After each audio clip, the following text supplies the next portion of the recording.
Boa noite, irmãos. Para os que não me conhecem, eu sou o presbítero Juliano. Queria agradecer a Ana Júlia e o Christian a oportunidade de estar aqui à frente falando. Eu também tenho, não vou falar que eu tenho uma longa história de mocidade, porque eu, quando converti, a mocidade já era bem ativa nessa igreja. E eu sou contemporâneo da época do Valdeni, da Érica, Celen, Flávio, André, Marisa. E eu lembro que eu fui da diretoria da UMP também com a Priscila Vinheiros, ela acho que não está aí agora, né?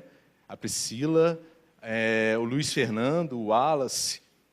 Peguei uma outra diretoria também. Então, parabenizar vocês o trabalho que está sendo feito. Eu sei que é difícil, né? E esse encontro ontem de sinodal, eu participei do encontro de sinodal da UPA há poucas semanas atrás também, e eu vi a dificuldade.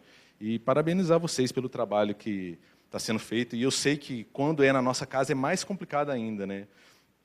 Quando você vai para um encontro de sinodal e nós vamos para a primeira igreja, por exemplo, aí a primeira igreja está recebendo a gente, ela faz todas as honras da casa, né? Mas quando a gente recebe aqui na nossa casa, é mais complicado.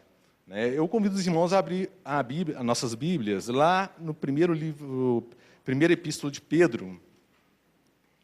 1 Pedro 1, de 13 a 21.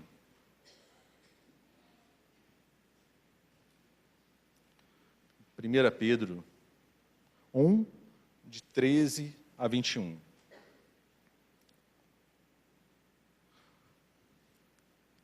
Os irmãos acompanhem comigo, por favor. Por isso, cingindo o vosso entendimento, sede sóbrios e esperai inteiramente na graça que vos está sendo trazida na revelação de Jesus Cristo. Como filhos da obediência, não vos amoldeis as paixões que tinhas anteriormente na vossa ignorância. Pelo contrário, segundo é santo aquele que vos chamou, tornai-vos santos também vós mesmos, em todo o vosso procedimento, porque está escrito: sede santos, porque eu sou santo. Ora, se invocais como Pai aquele que, sem acepção de pessoas, julga segundo as obras de cada um, portai-vos com temor durante o tempo da vossa peregrinação, sabendo que não foi mediante coisas corruptíveis, como prata ou ouro, que fostes resgatados do vosso fútil procedimento que vossos pais vos legaram, mas pelo precioso sangue, como de cordeiro sem defeito e sem mácula, o sangue de Cristo, conhecido com efeito antes da fundação do mundo, porém manifestado no fim dos tempos, por amor de vós, que por meio deles tendes fé em Deus, o qual o ressuscitou dentre os mortos e lhe deu glória, de sorte que a vossa fé e esperança estejam em Deus. Pai amado, a Tua palavra está aberta, Pai, e eu peço que, com muita humildade, Pai, que o Senhor possa falar, Pai, à Tua igreja essa noite, Pai. Que não seja o Juliano falando, Pai, à igreja, mas que o Senhor possa me usar, Pai, como canal para a Tua igreja, Pai. E sabemos que a Tua palavra já é suficiente para isso, Pai. E que o Senhor possa estar se manifestando, Pai, em nosso meio. Que o Teu Espírito Santo tenha liberdade, Pai, para falar aos nossos corações, o nosso entendimento, Pai amado. E sem Ele não seria possível. Nós Te louvamos e Te agradecemos no nome de Jesus. Bom, nós vamos fazer uma leitura desse 1 Pedro, uma leitura sistemática com o livro de Romanos. Se a gente for situar o livro de 1 Pedro, quando ele foi escrito na Bíblia, ele vai estar mais ou menos ali entre 62 e 69 depois de Cristo. O livro de Romanos é coisa de 10 anos antes. E Hebreus também está ali mais ou menos 55, 60. Não se sabe exatamente o autor, mas não tem como a gente não fazer uma leitura sistemática do livro de 1 Pedro sem que a gente leia Romanos também. Tem-se que Pedro, quando escreveu essa epístola, ele estava em Roma. Essa carta foi enviada de Roma aos cristãos que estavam na Ásia Menor. E já advindo os sofrimentos e as perseguições que a igreja ia ter. E eu vim pensando, desde que eu recebi o convite, qual seria a melhor proposta e o que seria preciso para falar para os jovens. E não precisa ir muito longe, não, porque eu acho que a própria condição de dúvida e de necessidade que nós aí eu estou me englobando também, nós jovens, precisamos, está dentro da própria condição decaída do homem. Então, qual é a ideia? O Senhor nos chama, sede santos, como eu sou santo. Então, vamos partir daí. Sede santos, né? Qual é a condição hoje do homem? Leitura sistemática em Romanos, vamos pegar Romanos 3. Romanos 3, de 10 a 12, os irmãos vão lembrar, né? Não há justo, não há um sequer, não há quem faça o bem, não há quem busque a Deus. Essa é a condição decaída do homem. Voltando mais um pouquinho, isso me lembra lá em Êxodo 17, de 1 a 7. Né? Isso me lembra o povo caminhando pelo deserto. Né? E como é que foi? O pessoal saiu quando Deus tirou o povo do Egito, o povo saiu em festa. Né? Saiu em festa, estava livre e tudo, mas não demorou muito para que o povo começasse a praguejar. Né? E ali no deserto, o povo tinha os sinais diários da presença de Deus. Né? E o que eu posso mencionar, sinais diários? Não estou supondo, não, está na Bíblia. Né? A Bíblia nos conta que Deus mantinha uma nuvem sobre o povo durante o dia para proteger eles do sol, não é? E para guiar eles no deserto, e à noite, para proteger do frio, uma coluna de fogo. O povo via sinais ali acontecendo na frente deles, da manifestação de Deus na frente deles. E diz também lá em Êxodo, um capítulo antes, que o Senhor mandava codornizes para que alimentasse o povo e tal. E no capítulo 17, o que acontece? O povo tem sede e não encontra água. E o que o povo faz? O povo pragueja contra Deus, né? Por que fomos sair do Egito, né? Não seria melhor que tivéssemos ficado lá? E falam contra Moisés e tudo, e Moisés fica revoltado, né? E fala assim com Deus: agora só falta apedrejar-me. Né? O povo está vindo aí, manifestação do Senhor, só falta apedrejar-me. E Deus manda que Moisés toque com a vara na pedra para que o povo tenha água. Né? Essa é a condição do homem. A gente, diante das dificuldades, nós preferimos, muitas vezes, a gente não se lembra das manifestações de Deus e falamos mal. Né? A gente não se lembra do que Deus fez para a gente e já começamos, Deus não se lembra de mim. Nós lemos 2 salmos aí, a igreja lembra? Eu gravei Salmo 24, Salmo 51, os 2 escritos por Davi, não foi? Os 2 escritos por Davi. E eu vou mencionar mais 2 salmos escritos por Davi. Já falei aqui uma vez, Salmo 22, Salmo 23. Né? Como é que começa o 22? O 22 começa assim: Deus meu, por que me esqueceu? Né? Aonde está? Davi falando com Deus no início do Salmo 22. E como é que começa o Salmo 23? O Senhor é meu pastor, nada me faltará. O mesmo homem, em 2 salmos, ele, um momento, ele pergunta onde está Deus que me abandonou, e no outro salmo ele já fala que Deus não vai deixar faltar nada. Nós, como homens, como jovens, nós estamos muito sujeitos aos nossos sentimentos. Né? Eu costumo dar um exemplo lá em casa, que é o seguinte: você levanta de manhã e tropeça na cama, e já bate a cabeça na porta, e já fala assim: nossa, hoje vai dar tudo errado. Hoje Deus me esqueceu.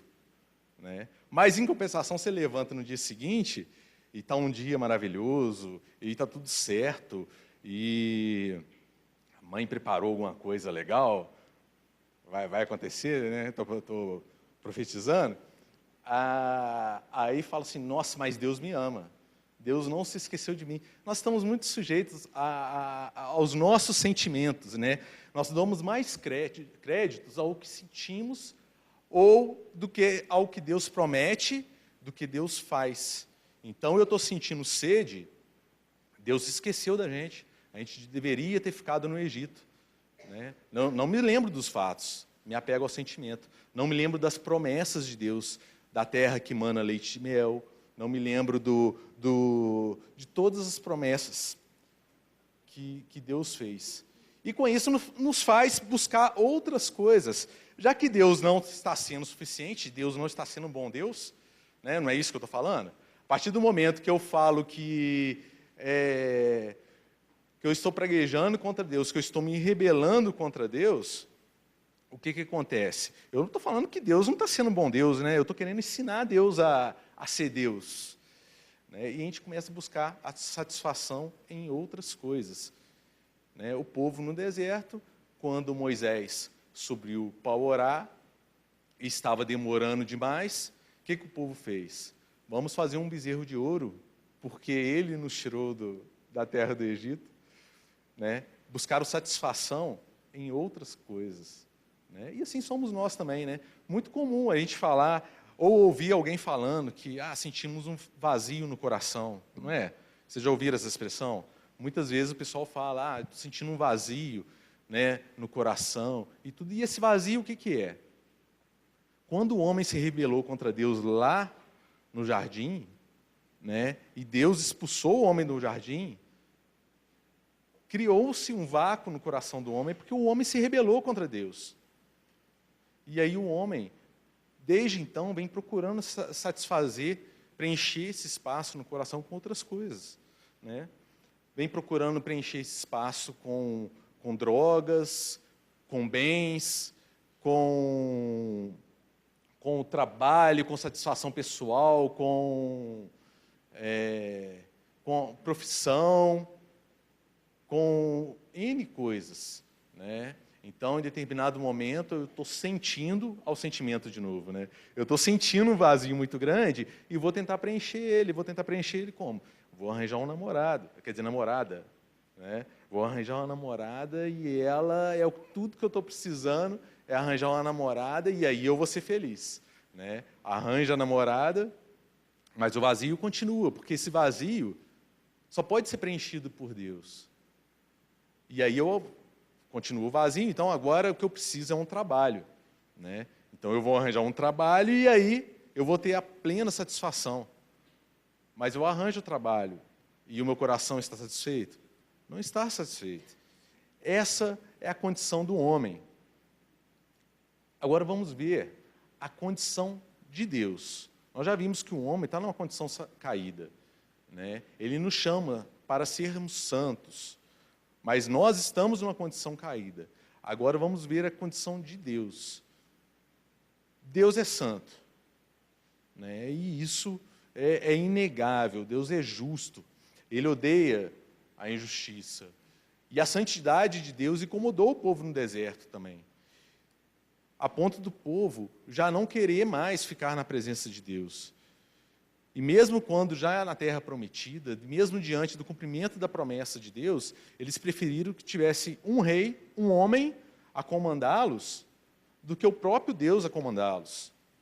A presença santa de Deus incomoda o homem. No jardim, quando o homem se rebelou contra Deus, o que ele fez? Ele se escondeu de Deus, ele se escondeu da face de Deus.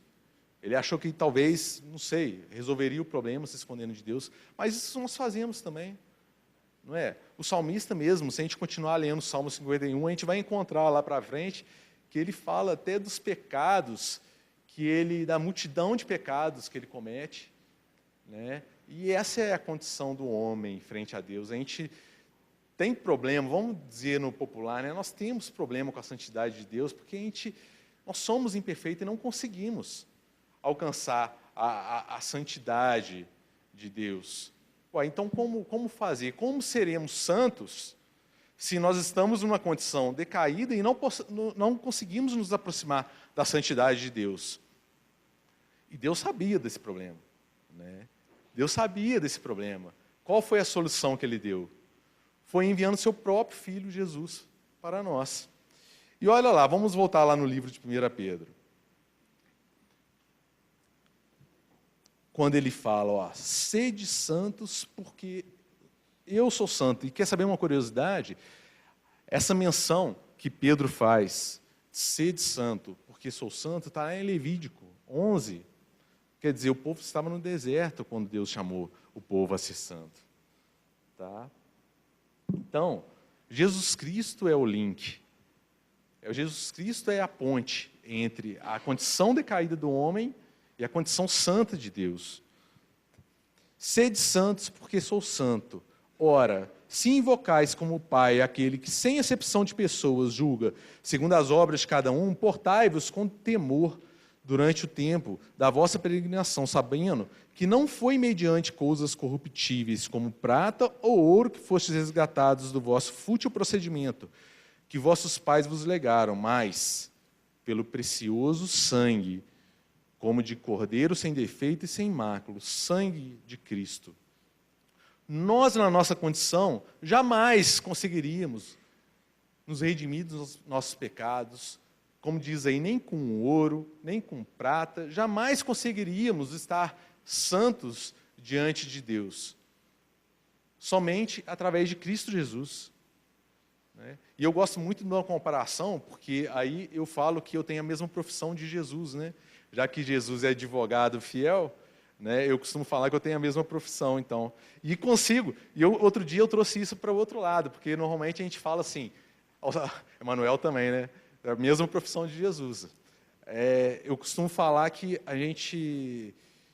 eu sempre trago invertido, né? Falando, eu consigo compreender a questão de Jesus ser meu advogado, mas outro dia eu me coloquei na condição inversa. Eu falei assim, como Jesus advogaria determinada causa?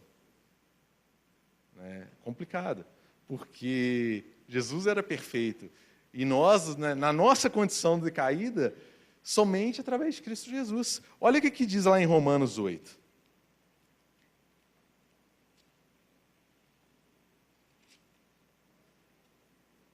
Somente através de Cristo. Agora, pois, já nenhuma condenação há para os que estão em Cristo Jesus, porque a lei do Espírito da vida em Cristo Jesus te livrou da lei do pecado e da morte. Então, eu sou salvo pela fé em Cristo Jesus, porque a lei do Espírito da vida em Cristo Jesus te livrou da lei do pecado e da morte. Outro dia eu vi uma discussão que dizia o seguinte, bom, se eu sou salvo por Cristo Jesus, pela fé em Cristo Jesus e pelo sangue vertido na cruz, para que a lei? Então eu posso pegar os 10 mandamentos e jogar fora e todas as leis de Deus? Não. E a resposta está um pouquinho antes disso aí, está lá em Romanos 7. 7:7. Que diremos, pois? É a lei pecado? De modo nenhum. Mas eu não teria conhecido o pecado, senão por intermédio da lei. Pois não teria eu conhecido a cobiça, se a lei não dissera, não cobiçarás. Então a lei, Deus deixou a lei justamente para que a gente veja que é impossível cumprir a lei, que nós, por nós mesmos, se a gente fosse seguir a lei, jamais conseguiríamos nos capacitar para estar diante de Cristo Jesus, para estar diante de Deus, diante da santidade de Deus, somente através de Cristo nos representando. Isso me lembra aquela outra analogia que agora eu vou ficar até com pena dos adolescentes, que eles já me escutaram falando isso, acho que 4 vezes por mês, já tem uns 8 anos. É aquela história da balança, do não ser bom o suficiente. Vocês conhecem a história da balança? Tem esse videozinho na internet, que na hora que... Você conhece, pastor, a história da balança, do não ser bom o suficiente? É que é a balança que mede o homem de acordo com o peso. Eu chego no céu, não é questão de estar em forma ou não estar em forma, eu chego no céu e subo na balança. E se a balança apontar para o bom o suficiente, eu entro. E aí estava aquela fila de pessoas esperando, para pesar a balança. E chegou alguém que fazia boas obras, e tinha uma pasta recheada de boas obras, e tudo, e na hora que subiu na balança, a balança deu que ele não era bom o suficiente para estar diante de Deus. E chegou outro, e pesava também, e tinha doado os bens, tinha feito N coisas, e a balança dava que ele não era bom o suficiente. Até que chegou uma pessoa com uma pasta mais simples, e na hora que ele foi subir na balança, Jesus chegou e falou assim, não, esse quem sobe na balança desse sou eu. O nosso peso, aqueles que estão em Cristo Jesus, não é pelo seu peso que é medido, mas o peso de Cristo Jesus. Amém? E se nós temos Cristo Jesus e a lei para nos mostrar que não somos bons o suficiente, o que devemos fazer? Qual a solução, então, já que Jesus é o link?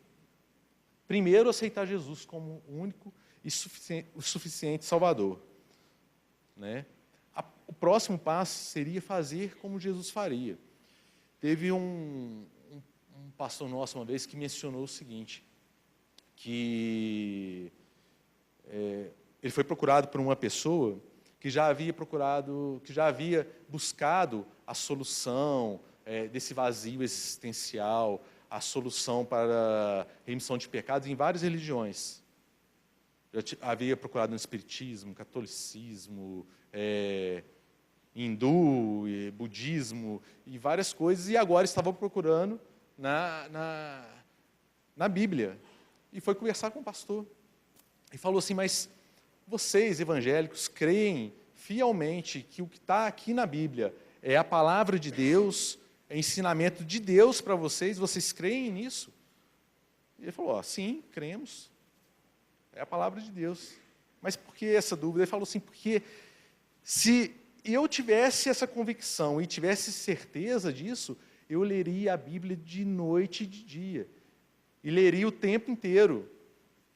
Porque é a palavra de Deus. Para mim, eu não preciso de mais nada.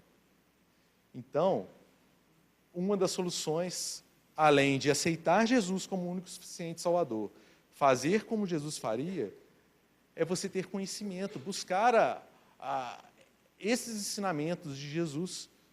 Se somente através de Jesus eu posso me colocar diante de Deus para alcançar a santidade, para estar diante de Deus, eu tenho que fazer como Jesus faria. Eu tenho que ter os ensinamentos. E Jesus deu N provas de que ele estudava, no caso, o Velho Testamento, e que ele poderia se colocar também, ensinar e mostrar como deveria ser feito. Amém?